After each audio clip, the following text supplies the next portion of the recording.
Please এটা clear করেন। আপনাদের দিক থেকে আপনারা যদি ভুল বুঝে থাকেন সেটা কারেক্ট করেন। এখানে কিন্তু জাল ভোট পড়ার হার না, ওই আসনগুলোতে জাল ভোট ঘটনার শতাংশ। মানে আমি 70টা আসন দেখেছি, 70টা আসনের 21% আসনে জাল ভোট পড়ার ঘটনা আমরা দেখেছি।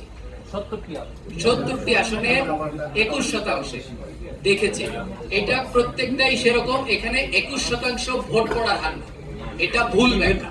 আমার মনে হয় টিআরবি নির্বাহী প্রধান আপনি যদি সংক্ষেপে 2 লাইন করে এটা বলে দেন, এটা মিস কোড হবেই এবং শুরু করে ফেলেছে। অন্তত 5টা টেলিভিশনের ফটোকার্ড এটা চলে এসেছে। আমাদের না বাড়ার কথাটা এরকম তো বাড়বে কেন? এই হার, এই বড় ধরে এই হার হতে পারে, কিন্তু এই হারটা হচ্ছে কি, হারটা হচ্ছে যে আসনের এত মানে 70টা আসনের মধ্যে 21% আসনের ক্ষেত্রে এক বা একাধিক জাল ভোট হয়েছে। ঠিক আছে, এক বা একাধিক জাল ভোট হয়েছে। আপনারা এইভাবে বুঝতে হবে, ন্যূনতম একবার জাল ভোট হয়েছে, একবার। ন্যূনতম যখন বলছি তখন একাধিক হতে পারে, দুটো হতে পারে, কিন্তু সেটা পুরোটাই জাল ভোট হয়ে গেছে 21%। এটা হিসাব করে 21% জাল ভোট হয়েছে সেটা বলা কিন্তু অত্যন্ত মানে বিভ্রান্তিকর। আমরা সেই কথাটা বলছি না, প্লিজ। আপনারা তো এখানে, আচ্ছা এখান থেকে শারমিন যেটা বলেছেন, থ্যাংক ইউ।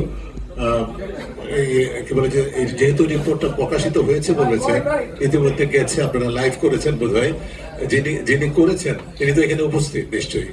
একটু বলেন, আপনি কি কনভিন্স? আমি কনভিন্স, তাহলে আপনি কি কারেক্ট করবেন দয়া করে? আমাদের পর্যবেক্ষণকৃত 70টি আসনের মধ্যে 21% আসনে এক বা একাধিক জাল ভোট করার ঘটনা পরিলক্ষিত হয়েছে, ঘটেছে। ঠিক আছে, তার অর্থ এই নয় যে 70টা আসনে 21% জাল ভোট পড়েছে বা জাতীয়ভাবে 21% জাল ভোট পড়েছে, সেটি কিন্তু কোনো অবস্থায় আমরা বলছি না। দয়া করে এইভাবে মিসআন্ডারস্ট্যান্ডিং করবেন না।